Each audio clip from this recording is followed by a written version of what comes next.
నా భార్య ఇది తీసుకెళ్ళి తనకు చెప్పిందంట. చెప్తే తనన్నంట, అలా ఎందుకు అవన్నీ రాయాలి, నాకు రాయడం చాలా ఇబ్బందిగా ఉంది, నేను రాయను, నేను డబ్బులు ఇచ్చేస్తాను అన్నాను కాబట్టి ఇచ్చేస్తాను. తను ఇంత బ్యాడ్గా ఎందుకు అనుకుంటుంది?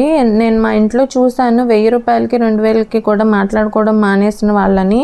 అలాంటి గొడవలు మన మధ్య రాకూడదని నేను ఇలాగ రాసుకుందాం అన్నాను. ఇందులో అంత బ్యాడ్గా ఆలోచించుకోవాల్సింది ఏముంది అని నేను అనేసరికి నా భార్య నిజమే కదా అని, సరే మనం ఇవ్వద్దులే, తను అంత బ్యాడ్గా మన గురించి ఊహించుకునేటప్పుడు ఎందుకు ఇవ్వడం అంది. సరే నిజమే కదా అని నేను కూడా మానేశాను. మా వదిన ఏంటంటే చుట్టాలందరికీ చెప్తుందంట, ఏదో డబ్బులు అవసరం వచ్చి 1,00,000 రూపాయలు అడిగితే వికాస్ ఎక్కువ వడ్డీలు వేసేసాడు, ఏదో పరాయోళ్ళలాగా వడ్డీలో అప్పులకి వడ్డీలు తీసుకునేవాడిలాగా చేశాడు, అందుకే మాకు ఇష్టం లేక వికాస్ దగ్గర మేము డబ్బులు తీసుకోలేదు అని చుట్టాలకి చెప్పిందంట. ఒకళ్ళిద్దరు వచ్చి నాకు చెప్పారు.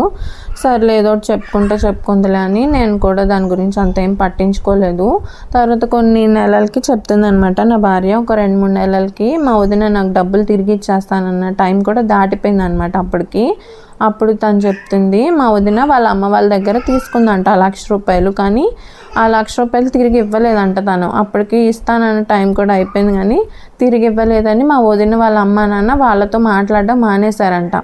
అప్పుడు నాకు అనిపించింది, నేను నోట్ రాసి ఇమ్మనడం మంచిదే అయింది, అనవసరంగా 1,00,000 రూపాయలు పోగొట్టుకోవడమే కాకుండా మా వదిన మా అన్నయ్యకి నాకున్న రిలేషన్ కూడా చెడగొట్టేదేమో అనిపించింది. మీరు చెప్పండి, మీకేమనిపించింది? నేను తను అడిగినప్పుడు నోట్ రాసి ఇమ్మని మంచి పని చేశానంటారా? కామెంట్ చేసేయండి. పార్ట్ 1 కావాలంటే కింద లింక్ ఉంది, క్లిక్ చేసి చూసేయండి.